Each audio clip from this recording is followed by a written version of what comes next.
नमस्कार, मैं प्राध्यापक अविनाश पाटिल, न्यू कॉलेज कोल्हापुर से। आज के लेक्चर में हम लोग बात करेंगे हिंदी भाषा की। आजकल महाराष्ट्र में हम लोग देख रहे हैं कि हिंदी भाषा बच्चों को पढ़ानी चाहिए या नहीं पढ़ानी चाहिए, इसको लेकर के काफ़ी चर्चा हो रही है। इसी विषय को लेकर हम आज की तासिका में बात करने वाले हैं। हमारे देश में भाषावार प्रांत रचना हुई है, माने महाराष्ट्र के लोगों को मराठी मातृभाषा या फिर कि कन्नड़, तमिल, तेलुगु, मलयालम, गुजराती, राजस्थानी, पंजाबी, ऐसी बहुत सी भाषाएं और बोलियां हमारे देश में बोली जाती है। इन सभी भाषियों को एक सूत्र में बांधने का काम जो है वह हमारी राजभाषा हिंदी करती है। हालांकि इसी भाषा को लेकर के महाराष्ट्र में आजकल काफ़ी विवाद हो रहा है। इस विवाद के पीछे बहुत सारे कारण हैं और इसी विषय को लेकर हम आज की तासिका में बात करने जा रहे हैं।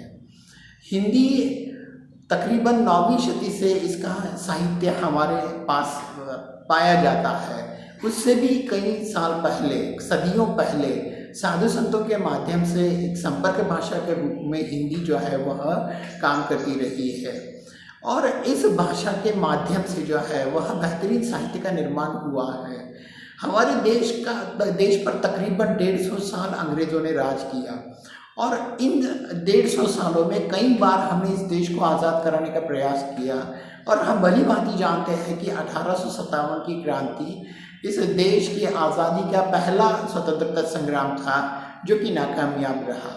इसके पीछे बहुत सारी वजह है, जिनमें से एक वजह ये थी कि देश के तमाम क्रांतिकारियों को और स्वतंत्रता सेनानियों को आपस में विचार विमर्श करने के लिए जिस एक संपर्क भाषा की आवश्यकता थी वो नहीं थी।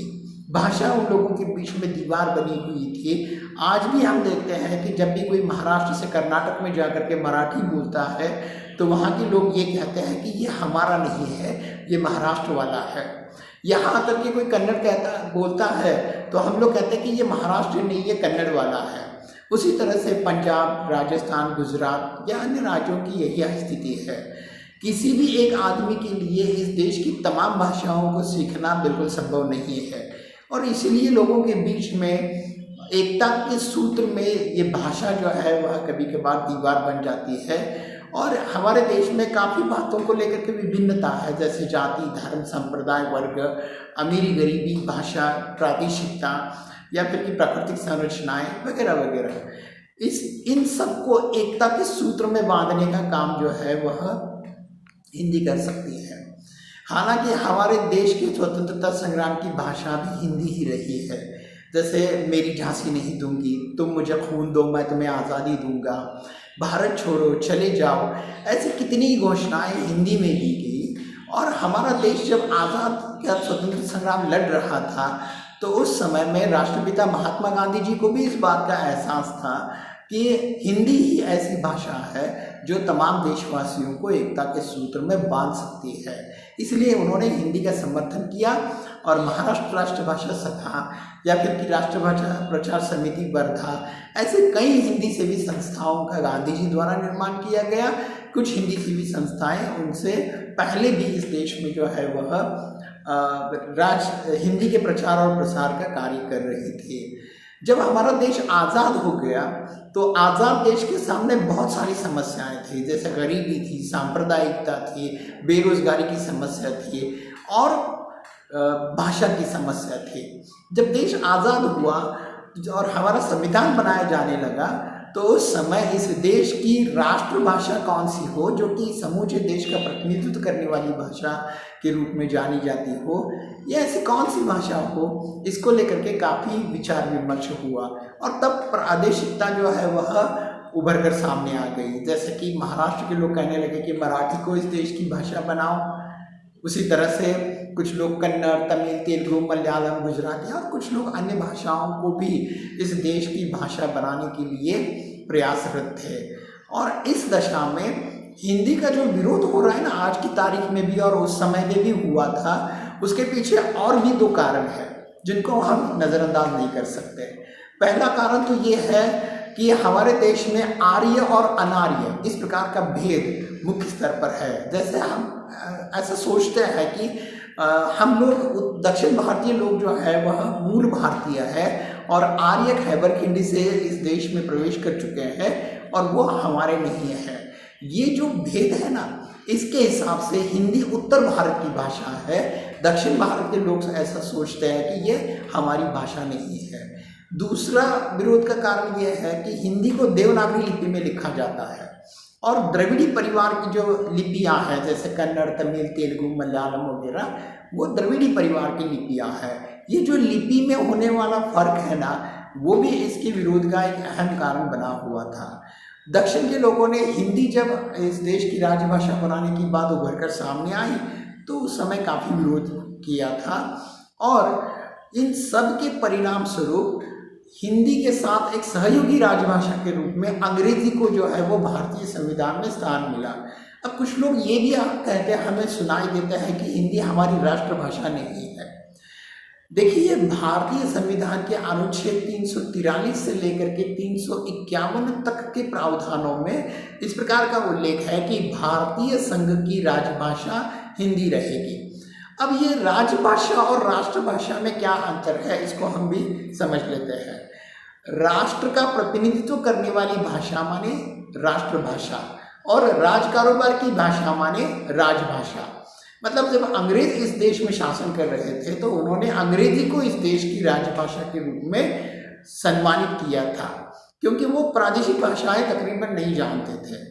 इसीलिए राज कारोबार की भाषा के रूप में उन्होंने अंग्रेजी को जो है वो स्थान दिया था। जब देश आज़ाद हुआ तो इस देश के राज कारोबार की भाषा कौन सी होनी चाहिए, अर्थात राजभाषा कौन सी होनी चाहिए, इस बात को लेकर के भारतीय संविधान में इस तरह का प्रावधान किया गया था। और राष्ट्रभाषा माने राष्ट्र का प्रतिनिधित्व करने वाली भाषा। अब इस देश का प्रतिनिधित्व करने वाली भाषा तो हिंदी है ही, क्योंकि इस देश में सबसे ज़्यादा लोगों द्वारा बोली और समझी जाने वाली भाषा हिंदी है।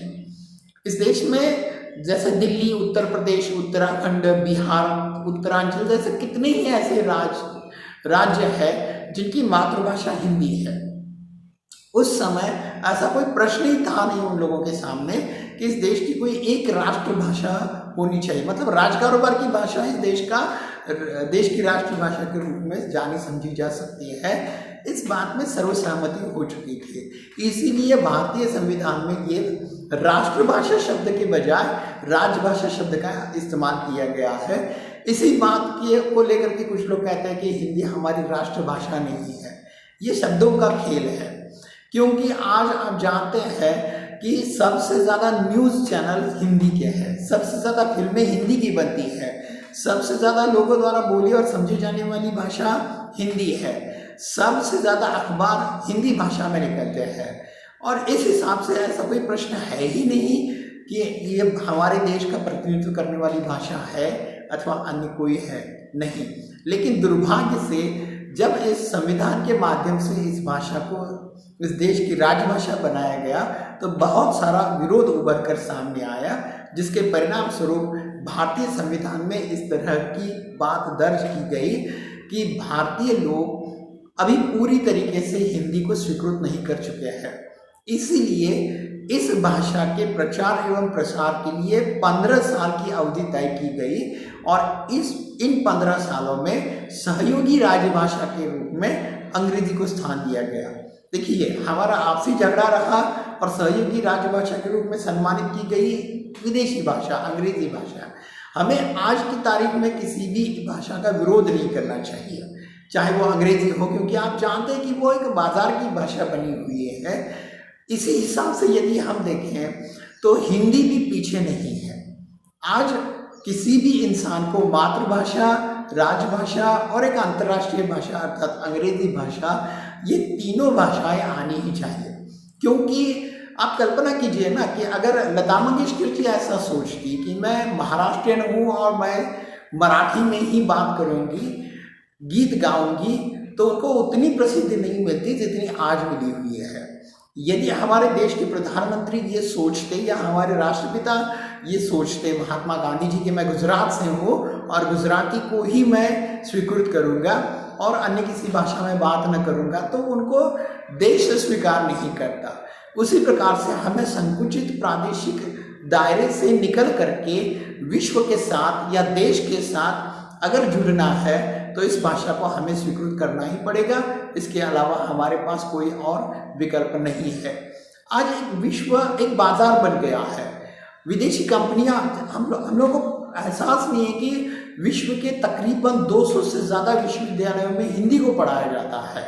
आज आप देख रहे हैं कि हमारे बच्चे जो है वो यूपीएससी एमपीएससी के माध्यम से जो है अपना करियर कर रहे हैं, तो हम उनको प्रादेशिक भाषा के संकुचित दायरे में बांध कर नहीं रख सकते। ये उनके विकास में बहुत बड़ी बाधा निर्माण हो जाएगी। हिंदी के माध्यम से बहुत सारे रोजगार के क्षेत्र निर्माण हो चुके हैं। जैसे जिन दक्षिण के लोगों ने हिंदी का उस समय विरोध किया था, आज सब लोग भली भांति जानते हैं कि दक्षिण की तमाम फिल्में हिंदी में डबिंग हो रही है, डब हो रही है। तो वो भी एक ट्रांसलेशन है ना, तो अनुवाद एक रोजगार का माध्यम है। और भारत जैसे प्रादेशिक भाषावार प्रांत रचना वाले देश में अनुवाद एक बहुत बड़ा रोजगार का माध्यम बना हुआ है। बहुत सी मल्टीनेशनल कंपनीज आकर के हमारे अलग अलग इलाकों में प्रादेशिक इलाकों में जो है वो ब्रांचेस खोल रही है। वहाँ काम करने वाले वर्कर लोग हैं, वह किसी एक राज्य के नहीं है, बहुत से इधर उधर के राज्यों के हैं, जिनसे संपर्क स्थापित करने के लिए हिंदी हमारी मदद कर